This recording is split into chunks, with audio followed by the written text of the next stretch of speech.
Bonjour YouTube, je suis Sébastien et voici mon cric Michelin hydraulique 2 tonnes que j'ai acheté sur Amazon et que vous pouvez facilement trouver. Voici ce qu'on reçoit, un joli cric bleu, ça change un peu des magasins de bricolage, avec une poignée très pratique pour le porter et le déplacer, et un tout petit bac pour mettre quelques vis si besoin, mais enfin ça suffit pas pour les goujons de roue s'il y en a plus de deux. C'est du métal plutôt solide, il est bien assemblé, il n'y a pas de rouille après près d'un an d'utilisation, et la poignée est légèrement articulée, ce qui est extrêmement malin puisque ça vous permet de vous faufiler éventuellement sous une voiture basse pour attraper le train avant ou le train arrière.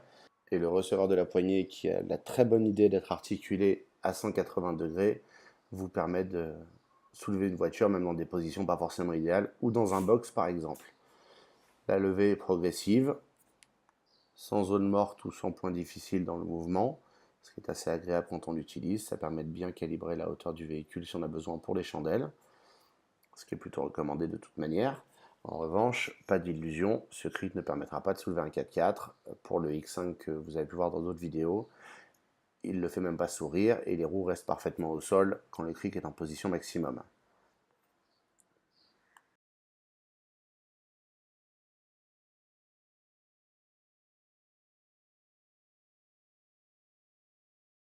Le voilà en position maximum, il est à la verticale, ce qui est plutôt bien fait. Et voici la hauteur, on obtient pile les 35 cm promis par la fiche descriptive, ce qui est plutôt une bonne chose. Néanmoins, le pad en caoutchouc qui est dans l'embout et qui se prend sous le véhicule est complètement écrasé après 2 ou 3 levages et ne survivra pas plus longtemps que ça. Mais il est fixé dedans et je ne l'ai pas enlevé, ça ne peut pas nuire. Pour descendre le cric, très simple, on tourne les petites valves, il faut un peu de poids dessus et il redescend parfaitement à plat. Et comme vous pouvez le voir, on va maintenant mesurer la hauteur maximum du cric, ce qui nous donne 14-15 cm selon où vous avez besoin de mettre le cric sous le véhicule.